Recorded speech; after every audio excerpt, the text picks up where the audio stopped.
Suecia fue reconocida a nivel mundial como un país muy rico y desarrollado, con una excelente calidad de vida y sobre todo como un país muy pacífico. Incluso figuraba entre los 10 países más seguros del mundo. Sin embargo, en los últimos años, Suecia ha experimentado una de las tasas más altas de muertes por armas de fuego en toda Europa.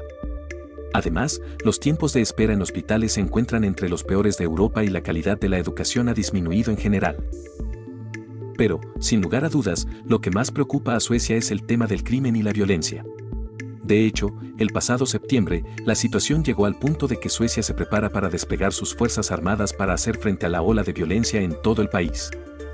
El primer ministro sueco, Ulf Kristersson, afirmó que Suecia nunca había visto algo así antes y ningún otro país de Europa está experimentando algo similar.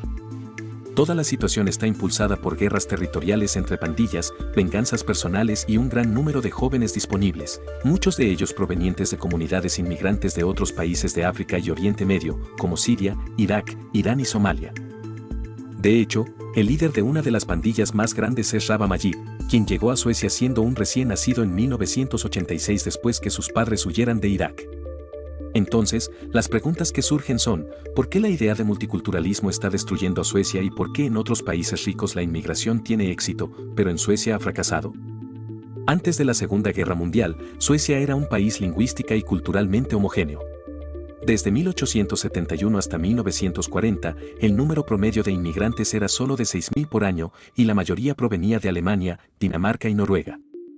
Sin embargo, en las últimas décadas, la idea de multiculturalismo ingresó al ámbito político en Suecia y comenzó a recibir un gran número de refugiados de fuera de Europa, convirtiéndose en uno de los países que recibió la mayor cantidad de inmigrantes no europeos en relación con su población.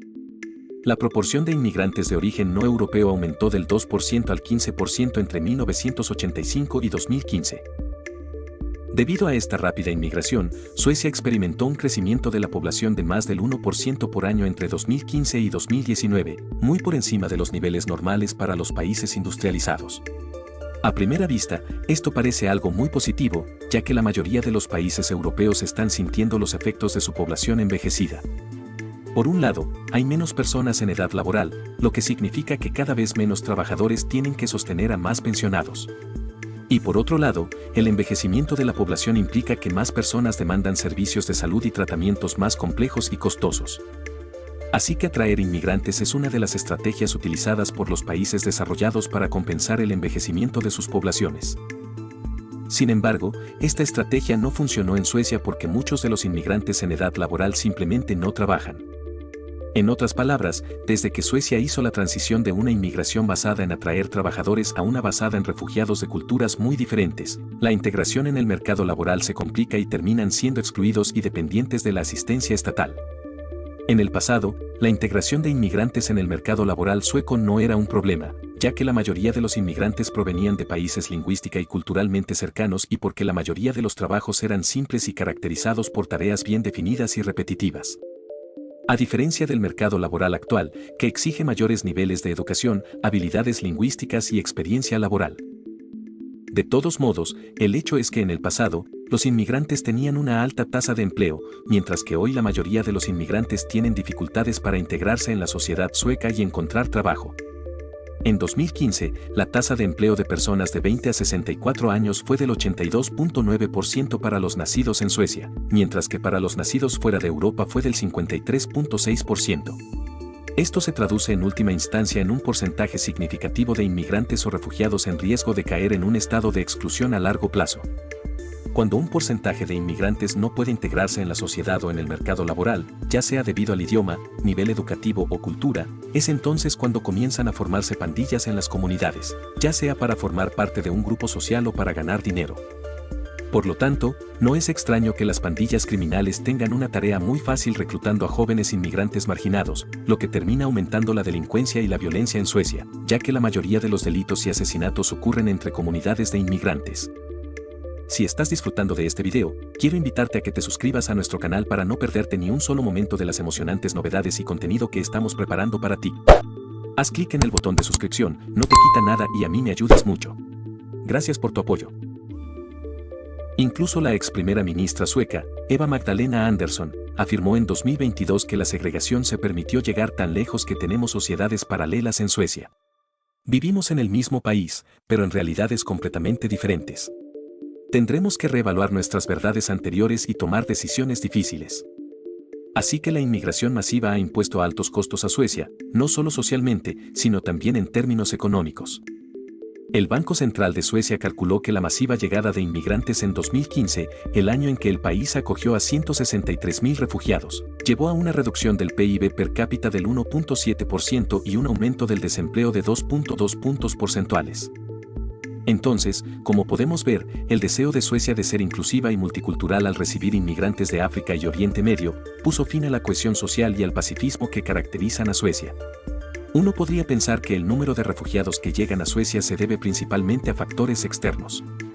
Sin embargo, un país con la posición geográfica aislada de Suecia y dos vecinos como Finlandia y Noruega tiene un gran control sobre el número de refugiados que llegan. Por lo tanto, la cantidad de solicitantes de asilo en Suecia depende principalmente de la decisión política de relajar la protección y el control fronterizo. Además, Suecia no está obligada a otorgar residencia permanente a los refugiados, pero a menudo lo hace por razones humanitarias. Hay otros países como Grecia, Italia, España o Estados Unidos que sí tienen dificultades para controlar sus fronteras. Pero en el caso de Suecia, si quiere recibir más o menos inmigrantes, es principalmente una cuestión política. Por el contrario, hay otros países como Australia y Canadá que también aceptan decenas de miles de inmigrantes al año, pero se trata de una inmigración basada en el empleo y las necesidades del mercado laboral. En estos países, la inmigración es relativamente más exitosa porque para obtener la residencia permanente, el inmigrante debe pasar por un proceso que puede llevar años. Por ejemplo, aquellos que llegan como estudiantes deben pagar por su educación y adquirir un seguro de salud privado. Y para solicitar la residencia permanente, deben demostrar que hablan el idioma y tienen la experiencia y cualificaciones necesarias para ingresar formalmente al mercado laboral. De esta manera, la contribución que los inmigrantes hacen al progreso del país es más visible. Por el contrario, una política de inmigración que otorga la ciudadanía a un gran número de inmigrantes con bajos niveles de habilidades, termina simplemente creando beneficiarios de un programa de bienestar. En otras palabras, un país rico como Suecia, con 10 millones de habitantes y generosos beneficios estatales en un mundo con miles de millones de personas pobres, no puede tener una inmigración que no sea estricta. De lo contrario, estaría creando incentivos para atraer inmigrantes más motivados por los beneficios estatales que por un trabajo.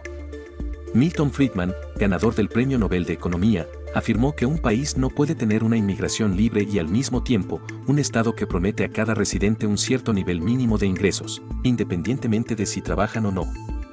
El gobierno actual de Suecia, al ver que la mayoría de los delitos ocurren entre inmigrantes y que se están creando comunidades totalmente marginadas, está implementando una serie de políticas destinadas a fortalecer las fronteras y minimizar el número de refugiados permitidos por la Unión Europea. Sin embargo, de los 10 millones de habitantes de Suecia, 2 millones nacieron en el extranjero, y de estos 2 millones, la mayor cantidad proviene de Siria, con casi 200.000, seguido de Irak con 146.000. El hecho de que ya sean ciudadanos suecos significa que ahora pueden votar, y el acceso a las urnas les otorga el poder de votar en el futuro por políticas que beneficien a sus comunidades de inmigrantes. Así que, sin importar cuán restrictivas sean las políticas actuales para aceptar a menos inmigrantes, Suecia tendrá que enfrentar las consecuencias de implementar políticas inclusivas durante tantos años. Gracias por tu atención. Nos vemos en el próximo video.